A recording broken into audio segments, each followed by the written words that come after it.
Perkenalkan, nama saya Rosmida Teke dengan standbook D1A1190053 dari jurusan Agribisnis Fakultas Pertanian Universitas Halu Oleo. Video ini saya buat untuk memenuhi tugas mata kuliah Studi Kelayakan Investasi Agribisnis. Dalam video kali ini saya akan memaparkan materi tentang analisis payback period. Baik, selanjutnya kita mulai dengan pembahasan yang pertama tentang pengertian payback period. Payback period adalah periode atau jumlah tahun yang diperlukan untuk mengembalikan nilai investasi yang telah dikeluarkan. Dalam bahasa Indonesia, payback period dapat disebut juga dengan periode pengembalian modal. Biasanya, payback period atau periode pengembalian modal ini sering digunakan oleh para investor atau pengusaha sebagai penentu dalam mengambil keputusan investasi, yaitu keputusan yang menentukan apakah akan menginvestasikan modalnya ke suatu proyek atau tidak. Biasanya juga, para investor kurang menarik kepada proyek yang periode pengembaliannya sangat lama. Di dalam payback period, ada kelebihan dan juga kekurangannya. Sekarang yang kita akan bahas itu kelebihan. Kelebihan payback period yaitu memudahkan kita untuk merencanakan investasi suatu proyek dengan menentukan lamanya waktu pengembalian dana investasi. Yang kedua, memberikan informasi tentang lamanya break-even project. Yang ketiga, membandingkan dua proyek yang punya risiko atau rate yang sama dengan cara melihat jangka waktu pengembalian investasi dan memilih payback period yang lebih pendek. Selain memiliki banyak kelebihan, payback period juga memiliki banyak kekurangan. Yang pertama yaitu mengabaikan penerimaan investasi yang sudah diperoleh setelah payback period terpenuhi. 2. Mengabaikan nilai waktu uang atau time value of money. Yang ketiga, tidak bisa memberikan informasi tentang tambahan value pada perusahaan. Yang terakhir atau yang keempat, tidak mengukur keuntungan atau hasil proyek yang akan diperoleh. Ada dua rumus yang digunakan untuk menghitung payback period. Yang pertama yaitu rumus payback period jika arus kas per tahun jumlahnya sama.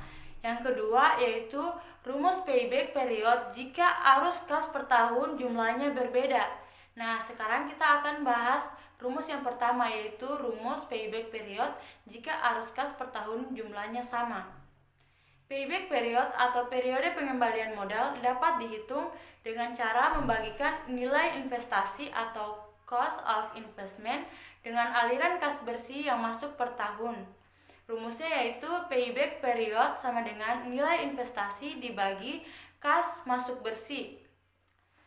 Contoh soalnya yaitu manajemen PT AGB akan membeli mesin produksi dengan membeli mesin produksi seharga 250 juta rupiah. Keuntungan atau pendapatan bersih didapat dari penambahan mesin tersebut adalah sebesar 70 juta rupiah per tahun. Yang ditanyakan, berapakah payback period untuk mesin produksi ini? Kita bisa menyelesaikan soal ini dengan menggunakan rumus payback period jika arus kas per tahun jumlahnya sama. Cara pengerjaannya yaitu di sini kita sudah mengetahui nilai investasi sama dengan 250 juta rupiah. Nilai kas masuk bersih sama dengan 70 juta rupiah. Yang ditanyakan, berapakah payback period? Di sini kita bisa selesaikan dengan payback period sama dengan nilai investasi dibagi kas masuk bersih. Payback period sama dengan 250 juta rupiah dibagi 70 juta rupiah. Maka hasil dari payback periodnya sama dengan 3,57.